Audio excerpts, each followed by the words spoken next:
ये सरकार की विदाई यात्रा साबित होगी। विदाई यात्रा साबित होगी जी। और ये बिहार की जो दुर्गति हुई है, 18 वर्षों से एनडीए की डबल इंजन की सरकार है, तो दोनों इंजन डिरेल है। प्रगति नाम रख देने से जनता को प्रगति नहीं दिखने लगेगा। सरकार में बैठे लोगों को पाई पाई का हिसाब जनता को देना पड़ेगा। भाई वहाँ तो आदरणीय नीतीश कुमार जी को कुर्सी से बेदखल की तैयारी है, ये सबको पता है। देखिए महाराष्ट्र में क्या हुआ, तो ये सबको पता है चाल चरित्र चेहरा। तो अब तो रंग में रंग गए हैं। जेडीयू तो अब समाप्ति की ओर है, विलुप्त हो रही है।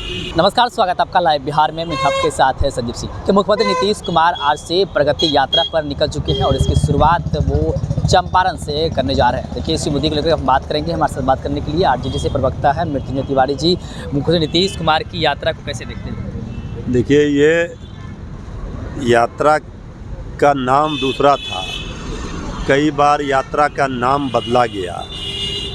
तेजस्वी जी ने माई बहन मान योजना की घोषणा की और कई घोषणा की। जो कार्यकर्ता दर्शन संवाद यात्रा में नेता विरोधी दल श्री तेजस्वी यादव जी घूम रहे हैं, तो अपनी आने वाली सरकार का, जब तेजस्वी सरकार बनेगी इंडिया गठबंधन की, बिहार में महागठबंधन की, तो जो ब्लूप्रिंट है उनका, जो रोड मैप है, सरकार क्या काम करेगी, किस तरह से बिहार को विकास के रास्ते पर ले जाएगी, ये सब अपना ब्लूप्रिंट बता रहे हैं। तो ये सरकार डर गई, घबरा गई, तो नाम बदला गया। अब प्रगति की बात कर रहे हैं। प्रगति यात्रा, किस बात की प्रगति? ये सरकार की विदाई यात्रा साबित होगी। विदाई यात्रा साबित होगी जी। और ये बिहार की जो दुर्गति हुई है, 18 वर्षों से एनडीए की डबल इंजन की सरकार है, तो दोनों इंजन डिरेल है। तो अब ये सरकार ने बिहार की दुर्गति की है। अब प्रगति नाम रख देने से जनता को प्रगति नहीं दिखने लगेगा। सरकार में बैठे लोगों को पाई पाई का हिसाब जनता को देना पड़ेगा। इतने लंबे समय तक सरकार में रह करके आखिर बिहार हर मामले में नीचे से टॉप क्यों कर रहा है, बिहार क्यों फिसड्डी है? तेजस्वी यादव जी के 17 महीने के कार्यकाल को भी बिहार की जनता ने देखा है कि उन्होंने एक लंबी लकीर खींची है। जो नौकरी की बात करते, पढ़ाई लिखाई, दवाई कमाई, सिंचाई की बात करते, तो जनता का भरोसा और विश्वास तेजस्वी जी के प्रति है। बिहार की जनता है तैयार, कर रही है चुनाव का इंतजार, बनाएगी तेजस्वी सरकार। तो सीएम फेस को लेकर के इन दिनों एनडीए में जिस प्रकार से बयानबाजी चल रही है, जेडीयू के नेता कुछ और कह रहे हैं, बीजेपी के नेता अब कुछ और कह रहे हैं। पहले कहते नीतीश कुमार के नेतृत्व चुनाव लड़ा जाएगा, लेकिन अब कह रहे नीतीश कुमार के साथ मोदी जी के नेतृत्व में भी चुनाव लड़ा जाएगा और नेतृत्व केंद्रीय नेतृत्व तय करेगी कि सीएम फेस को। अरे भाई वहाँ तो आदरणीय नीतीश कुमार जी को कुर्सी से बेदखल की तैयारी है, ये सबको पता है। देखिए महाराष्ट्र में क्या हुआ, तो ये सबको पता है चाल चरित्र चेहरा। तो अब तो रंग में रंग गए हैं। जेडीयू तो अब समाप्ति की ओर है, विलुप्त हो रही है। तो अब क्या होगा क्या नहीं होगा, लेकिन अब जनता क्या करेगी इसका फैसला जनता ने कर लिया है, सोच लिया है। अब आने वाले चुनाव का इंतज़ार कीजिए। जनता की अदालत में जाने की तैयारी है।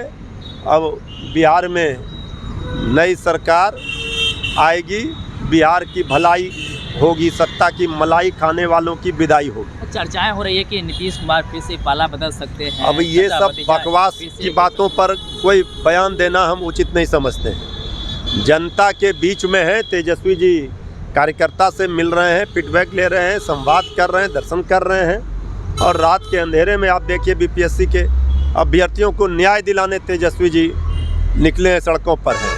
तो अब जनता की अदालत में जनता ही मालिक है, जनता जनार्दन के बीच में सब है। कल पत्र भी लिखे हैं बीपीएससी अभ्यर्थी को लेकर। हाँ, तो लगातार न्याय दिलाने के लिए तेजस्वी जी सबके साथ खड़े हैं। चलिए, साथ के साथ खड़े हैं। मृत्युंजय तिवारी थे आरजेडी प्रवक्ता, साफ कह रहे हैं कि बीपीएससी अभ्यर्थी के लिए जो तेजस्वी यादव है वो यात्रा छोड़ करके अभ्यर्थी से मिलने के लिए पहुंच जाते हैं रात में। और देखिए मुख्यमंत्री नीतीश कुमार को उन्होंने पत्र भी लिखा है और साथ ही साथ इस प्रकार से इन दिनों मुख्यमंत्री नीतीश कुमार को लेकर के कई तरह की खबरें चल रही है सोशल मीडिया पर कि नीतीश कुमार क्या फिर से पाला बदलेंगे। हालांकि हम इस खबर की पुष्टि नहीं करते हैं, लेकिन जिस प्रकार से इन दिनों बयानबाजी चल रही है, खास करके 2025 में जो चुनाव होने वाले हैं, सीएम फेस को लेकर के कि इनके नेतृत्व चुनाव होगा, इसको लेकर के जो बयान जो हैं, चाहे एनडीए के जो नेता हैं, चाहे जेडीयू के हो, चाहे बीजेपी के हो, जिस तरह से दे रहे हैं, इसको लेकर के कई जो खबरें हैं वो चल रही है, कई अटकलें लगाए जा रहे हैं। नीतीश कुमार क्या फिर से पाला बदल सकते हैं, और साथ ही साथ प्रगति यात्रा पर आज से जो निकले हैं नीतीश कुमार, इसको लेकर के भी हम मृत्युंजय तिवारी से बातचीत कर रहे थे। क्या कुछ करते थे, जवाब सवाल का जवाब देते हुए वो आप सुन रहे थे। आप भी अपनी राय प्रतिक्रिया हमें एक मिनट से दे सकते हैं। आप देख रहे लाइव बिहार, आप सभी का बहुत बहुत धन्यवाद।